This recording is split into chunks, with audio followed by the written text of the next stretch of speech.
Welcome to my channel on the best of fantasy. So I did my bookshelf tour the other day and I realized afterwards that I forgot a couple important things. One being my massive Oxford English Dictionary, the biggest dictionary in the world, and my comic book collection from the late 1970s to the mid to even the late 1980s. Mostly they're from the mid 80s, I would say.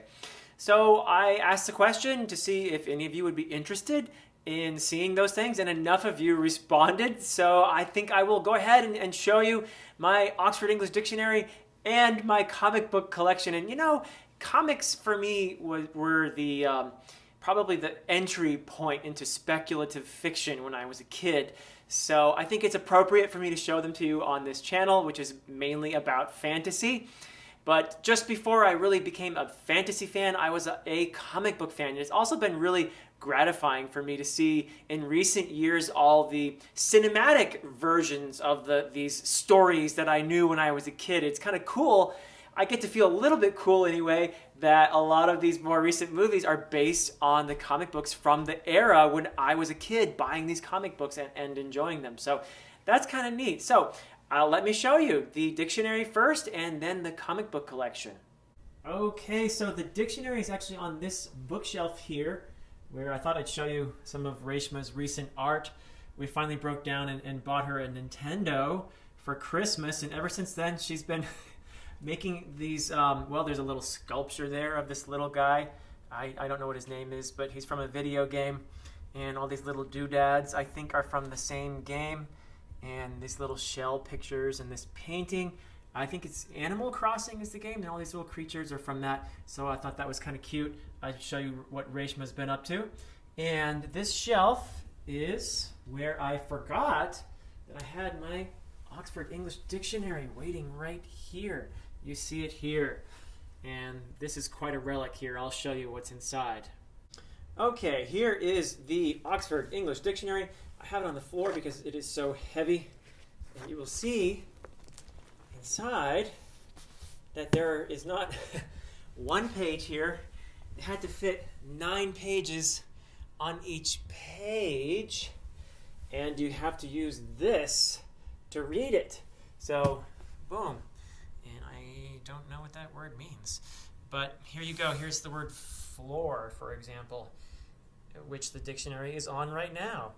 But it goes on for pages. How many definitions of floor do you need? It's just a fantastic dictionary if you want to know how words have been used across the centuries, what they might have looked like in former times. This is your dictionary. Of course, these days it's online, so most normal people would just look online, but I had this thing from the days before there was the internet. And here, as you can see, I have laid out the comic books on the floor, and there are quite a few different series here, and I'll give you a close-up of some of them. Okay, so here we have some Captain America issues 304 to 332 or so. So Captain America no more. Uh-oh, spoiler. Just a few issues of the West Coast Avengers. And here we have the Avengers, and my oldest comic, I think, is this one from 1978, The Vision and the Scarlet Witch. I don't know if the new Scarlet Witch movie has anything to do with this, but maybe. And here's a bunch of series that Marvel started in the, I think, mid-80s, and I don't think any of them ever went anywhere. They were under the New Universe label. I have some first issues of some of them. And I don't know, I have no idea how valuable they would be, but there's quite a few different titles they tried. I don't even know if any of these are still going or not, but anyway, there you are. A couple issues of Gru, and some Iron Man, issues 193 to 214 or so. I'm probably missing a few in there. And we also have Thor, and I think I skipped around a bit there, but there's a Thor annual. And ending on issue 375. Squadron Supreme. I have no idea who they were. The Incredible Hulk. I have a few issues of the big green guy. One issue of Spider-Woman. Okay, so I have loads of Spider-Man, including this series, Web of Spider-Man. I have issue number 1, and it went for quite a ways there. I have all the way to issue 23, I guess. You're going to see that Spider-Man was probably one of my favorites here, if not my favorite. And this is the Amazing Spider-Man. And yeah, a couple annuals here. But I have issues 264 until 284. And Peter Parker, the Spectacular Spider-Man, issues 101 till... oh, I'm not sure. That's an annual, number 6. 122. A couple of these Marvel Tales, the Sensational Spider-Man, issues 193 to 195 only. Some of these reprints of classics. I think these were done in the mid-80s. Not the originals. All right, here's the Fantastic Four, starting with issue 240.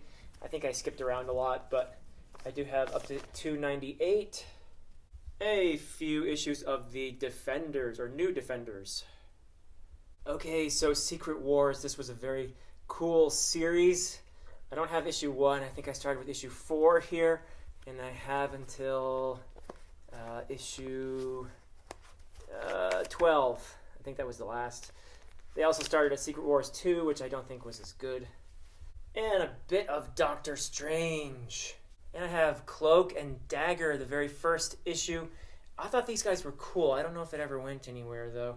I only have 1 and 10 for some reason. And here I have the first issue of Strike Force Morituri. Again, I don't know if that even went anywhere, but there's issue 1 and 3. Okay, yeah, Daredevil was a favorite of mine. And I have from 208 until 239. Okay, a little bit of Fantastic Four versus the X-Men. And this sort of introduces another of my favorites besides Spider-Man was definitely the X-Men. And here we have the Uncanny X-Men. I have issue 152 up until issue 214. So there's probably a few gaps in there. A couple classic X-Men here. I think these were reprints. My favorite, by the way, was Nightcrawler. And an all-new X-Men. And also there's the X-Men spin-off X Factor, starting I have with issue number 3 up until, I think that's an annual, issue 11 it looks like, yeah. And a few other X-Men related titles, the New Mutants. Here is Dark Phoenix Saga and Dazzler versus the X-Men. Oh yeah, and there's one more, there's Wolverine. And The Thing versus the Sasquatch. And here's everybody's favorite Canadian superhero team, Alpha Flight. I have issue, let's see here, 17. I skipped a bit, but I stopped around. I think that's an annual, the first one. 43. And a little bit of Crystar, the Crystal Warrior with Alpha Flight. I think that's the last issue. Okay, here's some from The Thing when he was on his own for a bit, issues 23 till the last one, I think 36. Okay, so these are kind of cool. These are these team-up things that Marvel often did. And here's The Thing and Alpha Flight. Here's one with the Hulk and some of the Avengers, and there's Spider-Man in there. And there's a bunch of these Marvel team-up comics that were just a lot of fun. Spider-Man ones with, there's Daredevil and Power Man and Iron Fist and Moon Knight. And then there's Spider-Man and Moon Knight. Spider-Man and Iron Man. Oh, and this was one of my favorites, Spider-Man and the X-Men. My two favorites together. And there's a couple of these Marvel sagas here. There's Captain America, and then there's Daredevil. And here we have Power Man and Iron Fist. These guys were cool. I like them. 106 till 118. And then there's ROM, Space Knight. Just a few issues of that. Oh, and I used to love these when I was a kid. The Official Handbook of the Marvel Universe. I have issues 5 through, 14. Yeah. So these are just full of, whoever's in there telling you all about them and their powers and all that stuff. So as you can see, I'm mostly a Marvel person, but I did get some DC here as the Justice League. It's a fairly old one. And we have a bit of Superman here. All-Star Squadron. This was an interesting series, Crisis on Infinite Earths. Got a few of those. The Who's Who in DC. Batman the Outsiders. The All-Star Squadron. I used to love that series. That's, I think, a World War II era story. And then we have the Blue Devil. A few issues of that. Starting with number 2. And that is it for my bookshelf tour. I promise I'm done this time. And I have a review coming up soon. I'm going to be looking at the second book in the Red Queen's War trilogy by Mark Lawrence. It's called The Liar's Key. I'm absolutely loving this book. I just finished it actually, so I'll have a review of that in a couple days, and I hope you will join me for that. Until next time.